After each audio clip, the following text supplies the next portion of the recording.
What's up, Barnhill family, and welcome back to your home for all things combat sports. Yo. So, Nick, 170 is hot right now in the UFC, and nobody's hotter than Khamzat Chimaev. But there is a fighter that I think is equally as skilled, tons of finishes, very exciting, that's getting slightly overlooked, and that's Shavkat Rakhmonov. I mean, this guy doesn't get any more balanced. 16 wins, 0 losses, 8 knockouts, 8 submissions. Seems like this guy's heading for the top. Absolutely. He is the definition of flying under the radar. But if you're really into MMA, if you're really into combat sports, he's somebody that's been on your radar for a little while now, and you realize just how good he is. You know, people for a while were trying to take fighters and they go, oh, well, he's a striking specialist or he's a grappling specialist. And I feel like he's just one of those dudes that's so good everywhere. He's dangerous on the feet. He's dangerous on the ground. But he is sort of getting overlooked in the 170 division that's already stacked with a bunch of big names and a bunch of talented fighters. But I mean, he's kind of reigning supreme as far as schedule goes, as far as wins via TKOs and via knockouts and submissions and all that stuff. So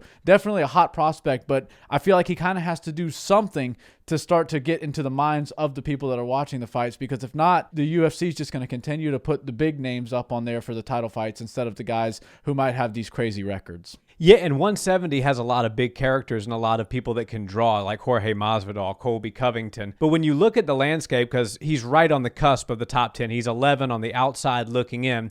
You've got Sean Brady at number 10, but he's already locked up with Bilal Muhammad. That's coming up at UFC 281. You've got Colby Covington and Khamzat Chimaev sort of focusing their energy towards each other right now, and that fight makes a lot of sense if Chimaev doesn't move up to 185 and take on Costa. Then you have the champ, Leon Edwards, and the most deserving number 1 contender in the sport, and that's the guy that he just defeated, Kamaru Usman. So you start to see that a lot of people in the top 5, top 10 of welterweight are locked up, and so I'm thinking maybe somebody like a Vicente Luque, he's in the top 10. He's coming off of 2 losses, but he's also very good, young fighter, very skilled, very well-rounded, just like Shavkat is. And I think if people keep turning down Rakhmonov, he will kind of end up in the similar situation to the situation that Islam Makhachev found himself in over the last year, which is nobody wanted to fight him. So just by default, he became the number 1 contender. I could see a couple more people turning Rakhmonov down and the matchmakers going, you know what? Give him a guy that's in the top 3, and then boom, if he wins that fight, he's the number 1 contender. Absolutely. And Hamza was kind of in that same boat too. You know, he came in hot. Nobody knew who he was. They gave him a couple of fighters and he disposed of them very easily.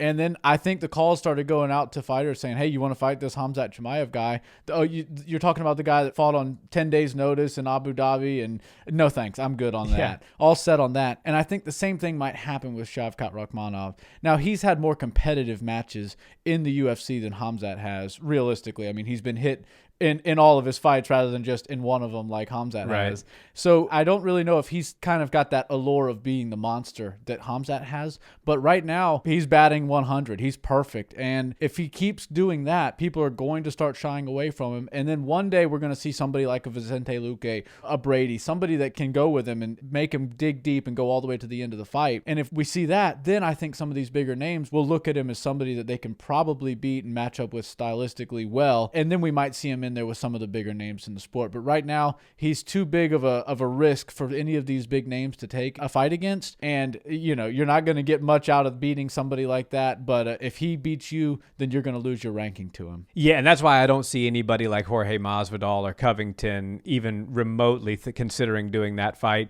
Even like a Gilbert Burns, I don't think that would materialize either.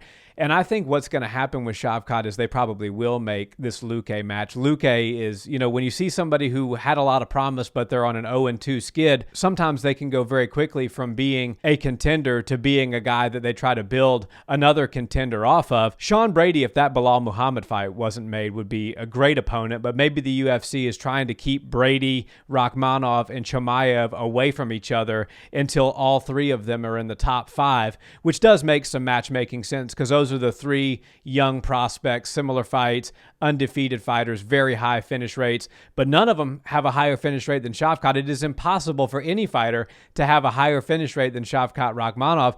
And like you said, stylistically, he's a nightmare.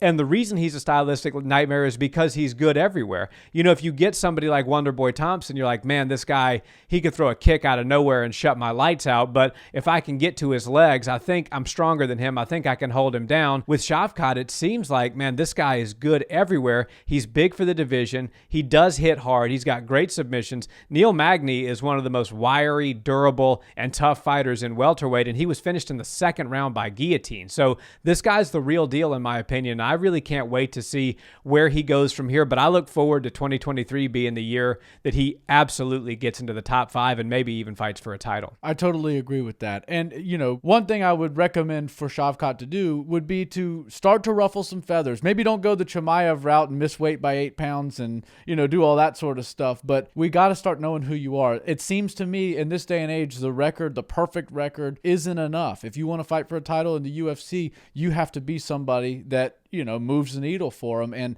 I kind of understand that. Eventually, if you win enough fights in a row, you'll become undeniable. But this sport is fast moving and your window of opportunity is so small that you don't want to be the perfect fighter with the perfect record that never gets his shot. So sometimes you got to go a little bit further and go the extra mile and start doing things promotionally that'll help you get to the next level. Totally. And I think The Rock said it best. You have to be yourself, because if you're disingenuous, people can read through it right away. So you just need to take your personality and turn it up to 11. That's all we're asking you to do. I totally agree. Thanks for watching this video, guys. We're your hub for all things combat sports. If that's your jam, we appreciate a subscribe and a like on the video, and drop us a comment down below. We'll see you next time. Peace.